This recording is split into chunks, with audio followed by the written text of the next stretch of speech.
मित्रों नमस्कार। आपका स्वागत है हमारे शिव शक्ति चैनल में।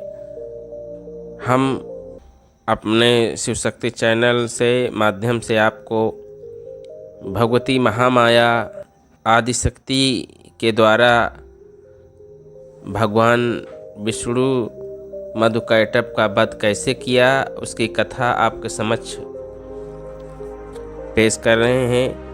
इसके सुनने मात्र से ही सब कल्याण होता है। घर में लड़ाई झगड़ा कोई बाधा नहीं आती। कोई भी घर में गरीबी निर्धनता दिखता सब दूर हो जाती है। जो भी आप सोचोगे आपका मनोकामना भगवती कृपा अवश्य करेंगी। हमारे शिव शक्ति चैनल द्वारा देवी भागवत कथा सुनने की कृपा करें। सूत जी ने कहा है मुनिजनों, जिस समय जगतगुरु भगवान विष्णु के शरीर से निंद्रा देवी हटी उस समय उनके नेत्र, मुख, नासिका, भुजा, हृदय तथा छाती से एक विशेष प्रकार का प्रकाश निकला।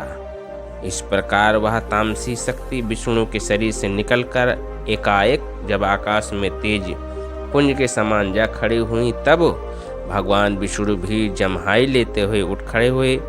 नेत्र खोलने पर वहां विष्णु भगवान ने भय से कांपते हुए ब्रह्मा को देखा। प्रजापति को भयभीत जान उन महातेजस्वी विष्णु ने मेघ के समान गंभीर शब्दों में कहा। विष्णु जी बोले, हे कमलोद्धव ब्रह्मा जी, आप तपस्या छोड़कर यहाँ कैसे आ गए हैं? हे भगवान, आप इतने चिंतित एवं भयभीत क्यों हो रहे हैं? तब ब्रह्मा जी ने कहा, हे देव, आपके कानों की मैल से दो महादानव पैदा हो गए हैं, जो महाभयंकर एवं बली हैं और जिनका नाम है मधु और कैटभ। वे मुझे मारना चाहते हैं, इसलिए उन्हीं दोनों के भय से भागकर मैं आपके शरण में आया हूँ। अब हे वासुदेव, भयभीत एवं कृतकृत विनम्र विमूढ़ मेरी आप रक्षा कीजिए। विष्णु जी ने कहा, ब्रह्मान, अब आप निर्भय होइए। मैं उन दोनों दैत्यों को अभिवत करूँगा।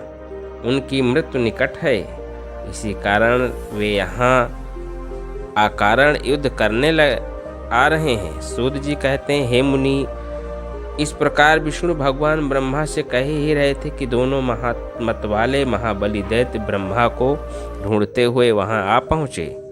हे मुनिंद्र विंद्र, वे दैत्य उस महासागर के जल में निराधार एवं निर्भीक रूप से खड़े थे। उन घमंडी राक्षसों ने ललकार तो है ब्रह्मा जी से कहा, तुम भागकर यहाँ इनके पास क्यों आए? अब तुम हमारे साथ युद्ध करो। उनको देखते देखते ही हम लोग तुम्हें जान से मार डालेंगे। तत्पश्चात सर्व शैया पर सोने वाले इस अपूर्व काल पुरुष को भी मार डालेंगे। इसलिए तुम हम दोनों भाइयों से या तो युद्ध करो अथवा या कहो कि मैं तुम्हारा सेवक हूँ। सूत जी कहते हैं, हे मुनियों, उन दैत्यों का कठोर वचन सुनकर विष्णु भगवान ने कहा, अरे दानवेंद्रो, तुम मेरे साथ युद्ध करो। मैं तुम दोनों दैत्यों का घमंड चूर चूर कर डालूंगा। यदि लड़ने की इच्छा है और अपने को ये महायोद्धा समझ रहे हो तो आ जाओ। सूत जी ने मुनियों से कहा। भगवान के ऐसे वचन सुनते ही उन दैत्यों के नेत्र क्रोध से लाल हो गए और निराधार जल में खड़े हुए दोनों भयंकर दानव युद्ध करने को तैयार हो गए।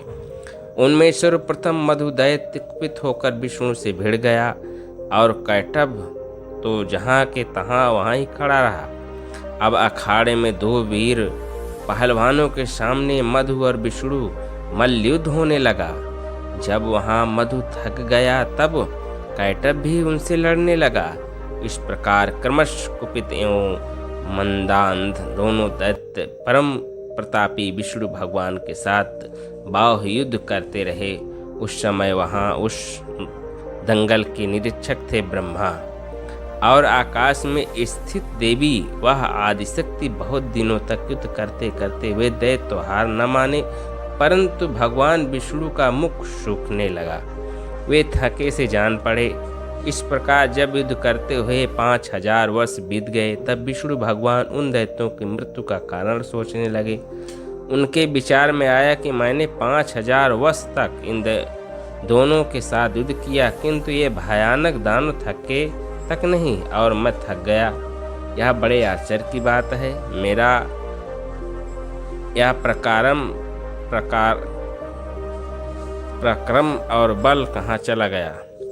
ये दोनों मुझसे लड़ते हुए विश्वस्त हैं। इसका कारण क्या है? अब मुझे अच्छी तरह विचार करना चाहिए। इस प्रकार चिंता में पड़े हुए विष्णु को देखकर वे दोनों मतवाले दैत्य अत्यंत हर्षित हुए और मेघ के समान गरजते हुए बोले, हे विष्णु, यदि तुम्हें अब बल न हो कि वह थक गए हो तो सिर पर हाथ जोड़कर कह दो कि मैं तुम दोनों को सेवक हूँ, अथवा यदि समर्थ हो तो महामते आओ हमारे साथ युद्ध करो। आज हम लोग तुम्हें मारकर इस 4 मुख वाले पुरुष ब्रह्मा को भी मार डालेंगे। सूत जी ने कहा, हे मुनियों, उस महासागर में उपस्थित महामना विष्णु ने उनके वचन सुनकर सामनीत के अनुसार मधुर शब्दों में कहा। विष्णु जी बोले, हे सनातन, नियम धर्म है कि थके हुए, डरे हुए, सहस्त्र त्यागे हुए पतित एवं बालक पर वीर लोग प्रहार नहीं करते हैं। मैंने तो यहाँ 5 सहस्त्र वर्षों तक युद्ध किया, तिस पर मैं अकेला हूँ और तुम 2 भाई हो जो एक से एक वीर हो, और दोनों बीच बीच में बारी बारी से विश्राम भी करते रहे हो। अब मुझे भी थोड़ा विश्राम कर लेने दो, तत्पश्चात पुनः मैं लड़ूंगा, इसमें संदेह नहीं है।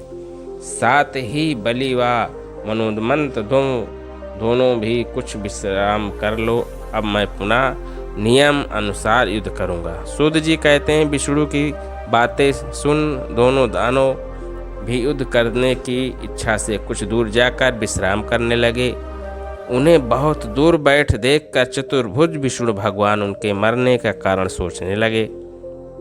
यथावस्थित हो विचार करने पर उन्हें ज्ञात हो गया कि उन दोनों को देवी से वरदान प्राप्त है, इसमें इच्छा मृत्यु होगी। यही कारण है जो ये थकते नहीं और ना ही मरने पर मारते रहते हैं। ऐसा विचार कर भगवान को अपने परिश्रम पर तत्पश्चात होने लगा। वे सोचने लगे कि मैंने व्यर्थ ही आज तक युद्ध किया, मेरा सब प्रयास विफल हो गया है। इस बात को जानकर अब मैं कैसे युद्ध करूं, और यदि युद्ध भी ना करूं तो ये दैत्य यहाँ से हटेंगे कैसे? यदि इनका विनाश न होगा तो वर प्राप्त दोनों दुर्धर्ष दैत्य सबको कष्ट पहुँचाते रहेंगे। उधर देवी ने जो इन्हें वरदान दिया उसकी पूर्ति कैसे होगी, क्योंकि ये दोनों दैत्य अत्यंत बहुत बड़े बलशाली थे और भगवान विष्णु के द्वारा देवी के आशीर्वाद से दोनों दैत्य मारे गए। दोस्तों, हमारी वीडियो का अगर आपको पसंद आई हो तो चैनल को सब्सक्राइब जरूर करें। धन्यवाद।